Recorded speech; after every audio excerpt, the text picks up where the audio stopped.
Geetha's kitchen. இன்றைக்கி நான் என்ன ரெடி பண்ண போகிறேன்னா, சத்து மாவில் உருண்டை பண்ண போகிறேன். இது தானியங்கள் நிறைந்த சத்து மாவு உருண்டை. இதில் என்னென்ன தானியங்கள் சேர்ந்துருக்குதுன்னா, கம்பு, கேப்பை, சோளம், குதிரைவாளி, திணை, பச்சை பயிறு, இது எல்லாம் வறுத்து அரைச்சிட்டு அந்த மாவை ஒரு 4 கரண்டி எடுத்திருக்கேன். எடுத்து லைட்டாக வறுத்துட்டு இதில் போட்டிருக்கேன். சர்க்கரையை, வெள்ளை சர்க்கரையை பொடி பண்ணி வச்சுருக்கேன். அதோடு இதை மிக்ஸ் பண்ணி முந்திரி பருப்பும் இதை நெய்யில், ஏலக்காவையும் நெய்யில் வறுத்துருக்கேன். அதையும் மிக்ஸ் பண்ணி போட்டுட்டு எல்லாத்தையும் ஒன்றா கலந்துட்டு உருண்டை பிடிக்க போகிறேன். பார்க்கலாம் வாங்க.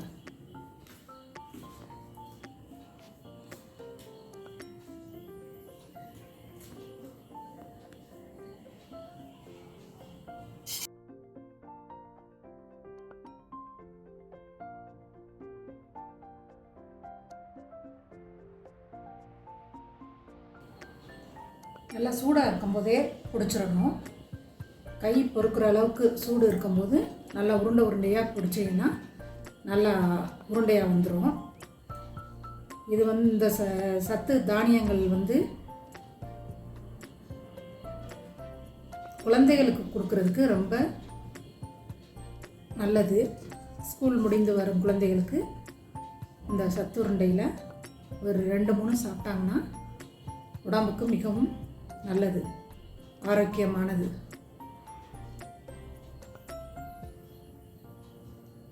அப்படியே இறுக்கமாக பிடிச்சி வைங்க.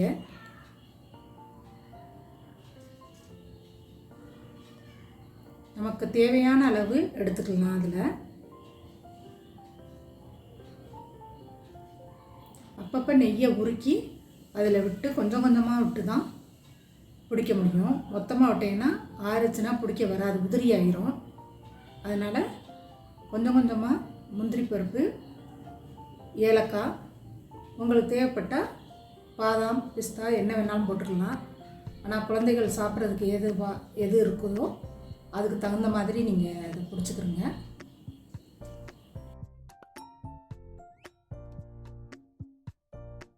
நீங்கள் இதை தோசையாகவும் செஞ்சு சாப்பிட்லாம்.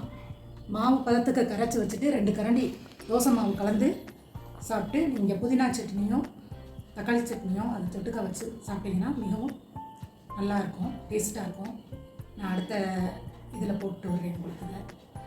இப்போ இந்த உருண்டை ஈவினிங் ஸ்நாக்ஸாக யூஸ் பண்ணுறதுக்கு இல்லை குழந்தைகளுக்கு மிகவும் நல்லது.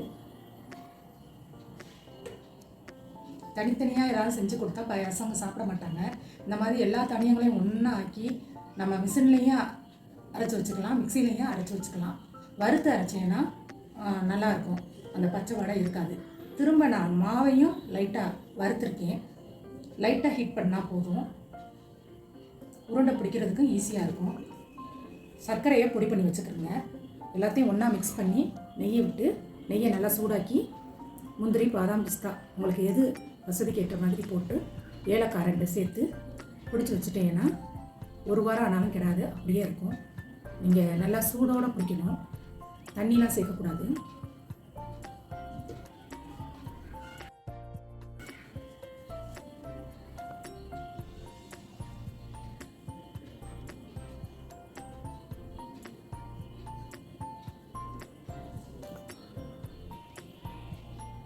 நான் உங்களுக்கு ஹெல்த்தியான ஃபுட்டாக தான் போட்டுக்கிட்டே வரேன்.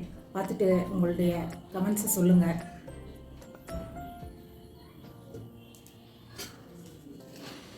சத்து மாவு உருண்டை ரெடி ஆகிவிட்டது. சாப்பிட்டு பாருங்கள், செஞ்சு சாப்பிட்டு பாருங்கள், உங்களுக்கே ரொம்ப பிடிக்கும்.